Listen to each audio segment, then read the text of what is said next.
Welcome to the Proshare WebTV Economy Discourse. I'm Ottoabasi, Abasiekong. Today we'll be looking at the recent Nigeria-China currency swap deal signed between two nations who are determined to forge their bilateral relations to the next level.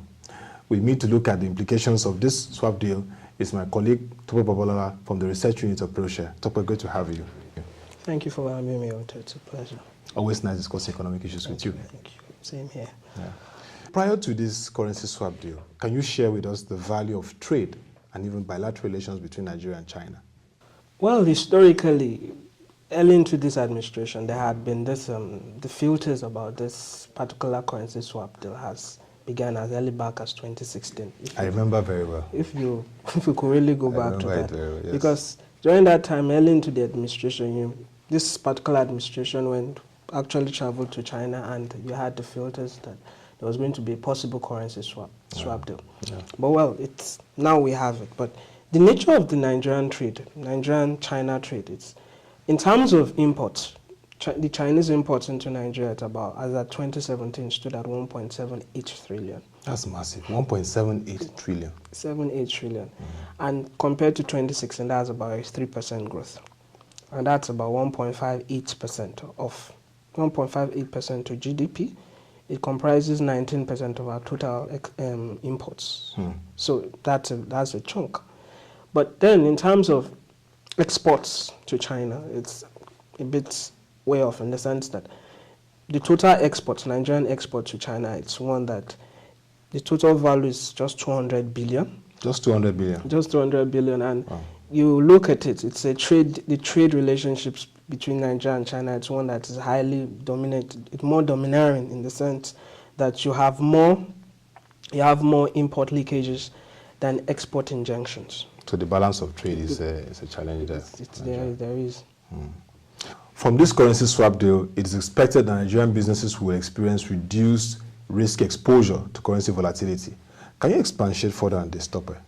By nature of most currency swaps, because currency swaps are agreements between two parties which are referred to as counterparties, and therefore there's an agreement that they will exchange cash flows. Yeah. So every currency swap itself is just like a future. So what you do is that you take forward positions. So those kind of forward positions actually protect you or create an avenue for you to actually hedge against either currency volatility or interest rate volatility. But more importantly is that what you have in this particular currency swap is that it's a cross flow. It's a cross flow swap. Not our previous trade deals with China in the past is one that has always relied on the dollar being the intermediary currency. Yes. That means you have to have a true root exchange rate. Yeah. What do we mean by that? Is that you first have to exchange the naira to the dollar, then the dollar to the RMB. Yeah. But what you're having now is that you're going to have a direct exchange. So the positive out of it is that it reduces the cost of transaction, because you're not going to have two transactions, exchange rate transactions. You're going to have only one. Just one flow. So, and that also allows faster execution of trade. So it's important for businessmen, yes, it protects them. Secondly, it's that it also ensures that trades are faster, and you can also allow wider volumes. Because the lower the transaction cost, it also builds into bigger and higher levels of transaction volumes too. So in a sense, that's good news for Nigerian businesses. Yeah, that is at least it's just a way of supporting the ease of doing business too. But that balance of trade is still my concern. I hope that those issues will be looked into in the course of this swap deal. Now, in currency swap deals like this, we expect in an era of global liquidity glut, Nigeria should be able to attract foreign direct investments. How does this play out to grow our economy? The reality is that a cross flow currency swap really does not really align more in terms of foreign direct investment. Okay. What you do is that many economists will even argue with you that currency swaps really they don't really answer issues of tangibility. So what we are going to say is that it's one that favors more, in the sense that it favors more of trade. In terms of when we're talking about FDI, we're trying to say how it supports fiscal assets. But this might not really support much of fiscal assets. What you have to do is that it just ensures that Nigerian businessmen will have easy access to letter of credit, improves the RMB liquidity. Those are also fundamental issues. But then, in terms of what sector will it pay, it will pay the trade sector. The trade sector is one that will also favor a lot. especially most businessmen who are actually importing electronics, so Chinese electronics, although it will have to come at cheaper cost. So that's one fundamental issue that can be taken as a positive in this. But in terms of foreign direct investment, I think for me as a person, it's still very minute. And if you also take into consideration that it's just $2.5 billion in terms, in value really. You also know that it tends to favor more of trade than really supports higher volumes of foreign direct investments that can really drive job creation. Because when we talk about FDI, we're talking about job creation, not just an exchange of how to get accessibility of goods and the transfer of just ensure you buy and sell goods. Yeah. And when you look at, you said trade alone, what other sectors benefiting from this? Like infrastructure, we have a lot of transactions with China when it comes to infrastructure in our country. Will infrastructure investments not receive some impact from this? No, well, that's also largely dependent on, like I said, the nature of the swap. But then if you look at either swaps, because China as a country is also a country which preferably likes doing what many people refer to as bilateral swap agreements, the BWA, as a means of fostering goods. Because we also know that the RMB itself is not really completely floated.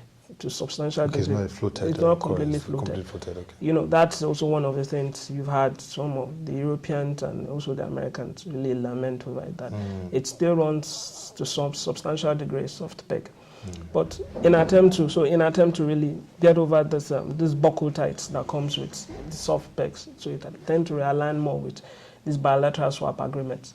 And with this bilateral swap agreements, we found out that most countries that really it trades with, in terms of infrastructure investments, really, it's very low, because what you say is that it's just more of trade. So in terms of putting high infrastructure, you look at it, it's really low, because they tend to sign such agreements with countries who have which they see as a net exporter, positive net exporter, and they tend to have substantial, strong levels of balance of trade.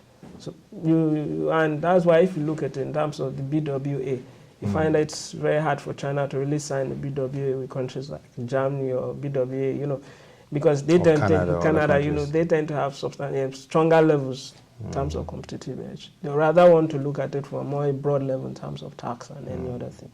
So for me, I in terms of infrastructure, given the history of all other BWAs, it's a bit limited. But then I think we also need to see in time what is the coverage of these currency swaps. Yes, very important. Because it's apart from that is that what are also the elements in it that it supports it, because every currency swap itself also it's specific tailor-made future instruments which also itemize the kind of goods, the kind of infrastructure or the kind of investments that are there. So for now I think it's still relatively opaque. We really need to see the kind of what it is coverage space per se.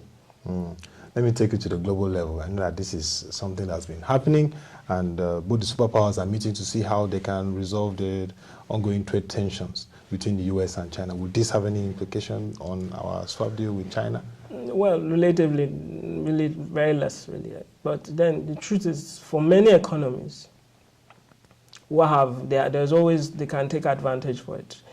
Why is that America tend to have substantial agricultural exports, especially to China. One of it is soybeans. And if you notice, countries like Brazil and Mexico, and even more recently, I think Uruguay is already trying to take advantage of that position. So yes, we can create, the other debate is that one of the reasons we've also not been able to have strong exports to China is that we've not been able to create the kind of trade per se in terms of agricultural goods, because you find out that substantial agricultural goods in terms of also sugarcane. In Brazil, sugarcane is also a very massive export from them. Massive exports, especially for I even know that in the US, there's this AGOA, African Good Opportunity, which is for African countries to boost their value exports. So you're talking in sense of that for China? Yes, in terms of China. So you can also create trade in terms of agri exports. Because let's not forget that Brazil also is one of the major exporters in terms of sugarcane to China. But I think what we are seeing in the international, in the global economy is that regardless of the tensions, terms of trade tensions, you find out that the economies of those two superpowers are still defiling it. And why am I saying? The American economy, at the end of the first quarter, grew by 2.3%, which is... That's remarkable. That's remarkable, you know, and for two reasons. One is that the first quarter of every American economy always have these slack seasons, and it has to do slow growth. Slow growth has to do with this, you know, climatic factors always have to slow down growth. Yeah. Two is that you also had a scenario whereby there's still been tussles, especially in Capitol Hill, the budget. So it's really not only Nigeria that have not passed that budget. Okay. so you also see that also. But then the fact that you had growth at 2.3%, it beat estimates, which was actually really beat estimates, because we were looking at 1 or 1.5 or something. Yeah, I think 1.9 and 2%. Yeah. And also you find out that unemployment is about 3.9. Very That's low for a long time. Very long time. And the last time it was, I think, was 2000. And then China's growth? China's growth is about also huge. China also went as far as 6.5, you know, also beat 6.6. You know, that also beat estimates. So you see that the global economy seems to show substantial resilience compared to even the kind of unknowns, both politically, both in terms of trade, these trade tensions. But I think more importantly, just to reaffirm what the Christian Lagarde said, I think the problem we have... The IMF, yeah. I was about to bring that. It's that most of this is that there's a trust deficit in terms of trade. And the question of how to ensure that the WTO also take down these issues of predatory trades, especially how to also answer issues like subsidies, whereby national governments also are also giving substantial subsidies, you know, to their own sectors. And you know, this also does not even out the plane. You know, these are also fundamental issues. But I think like these issues. I think for me, I think they are short term, they are transitory, because both parties do understand that there's a larger risk at play. There's global markets. There's a global market, and the ripple effect is huge. Yeah. It's very huge, and it's just about renegotiating earlier trades. And I think when you come to that, it will fizzle off. Okay. Well, Tope, anything that will bring value to our country is very important, and I hope this currency swap, the execution and whole process will bring value at the end. I do hope so. Yeah. Thank you. We'll look forward to more discussions on this. Thank you very much for the time, Tope. Thank you. And that will be all for this edition of the Proshare WebTV Economy Discourse, where we looked today at the Nigeria-China currency swap deal. To get further insight on this development, log on to www.proshareng.com, where we have incisive economic analysis for you to look through. Till next edition, I remain your uncle, Abasiekong. This is wishing you a very lovely day.